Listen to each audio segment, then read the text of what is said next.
आजकल आप, मैं और ज़्यादातर लोग हर रोज़ गूगल पे, फ़ोन पे, पेटीएम या भीम यूपीआई से पेमेंट करते हैं। लेकिन अब इन सभी ऐप से पेमेंट करने के लिए पैसे देने होंगे, क्योंकि लोकसभा में एक नया बिल पास हुआ है, जिसके बाद अब यूपीआई से पैसे भेजने पर चार्ज देना पड़ेगा। लेकिन क्या सच में ऐसा होने वाला है? क्या हर ट्रांजैक्शन पर पैसे कटेंगे?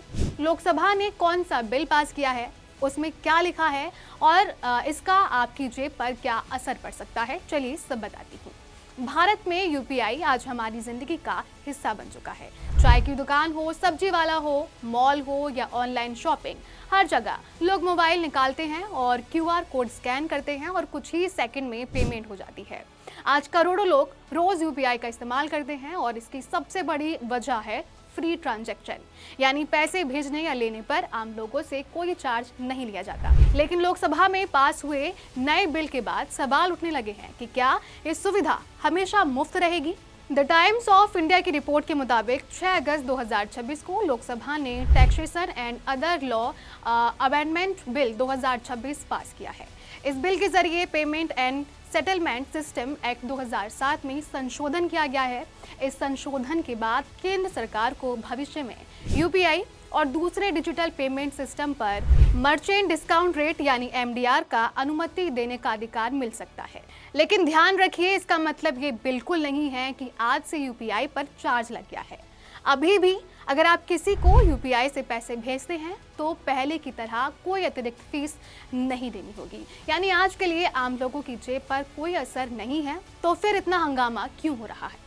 दरअसल इस बिल में जिस शब्द की सबसे ज़्यादा चर्चा हो रही है उसका नाम है एमडीआर, यानी मर्चेंट डिस्काउंट रेट। आसान भाषा में समझें तो मान लीजिए आपने किसी दुकान से 500 रुपये का सामान खरीदा और यूपीआई से पेमेंट कर दी।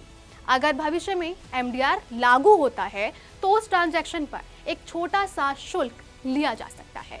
आमतौर पर यह शुल्क ग्राहक से नहीं, दुकानदार या व्यापारी से लिया जाता है, यानी बैंक और पेमेंट कंपनियों को ट्रांजैक्शन प्रोसेस करने के बदले कुछ पैसा मिलता है।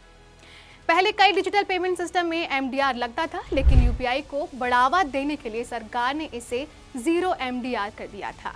इसी वजह से आज यूपीआई इतनी तेजी से हर घर तक पहुंच पाया।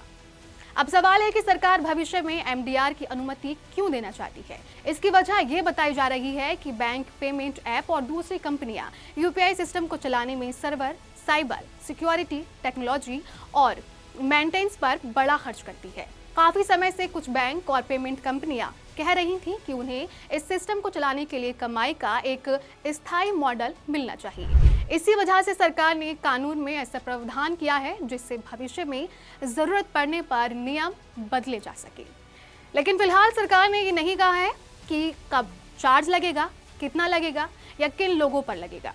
यानी अगर भविष्य में सरकार कोई चार्ज लागू करती भी है तो उसके लिए अलग से नियम बनाए जाएंगे। लोकसभा ने ऐसा बिल पास इसीलिए किया है जिससे सरकार को भविष्य में यूपीआई पर चार्ज से जुड़े नियम बनाने की कानूनी ताकत मिल सकती है। लेकिन आज की तारीख में यूपीआई पहले की तरह पूरी तरह मुफ्त है, इसीलिए अगर आप रोज यूपीआई इस्तेमाल करते हैं तो फिलहाल घबराने की जरूरत नहीं है।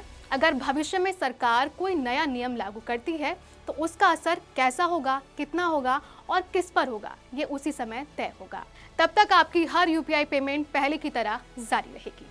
ऐसे ही जानकारी के लिए देखते रहिए अनकोड मीडिया।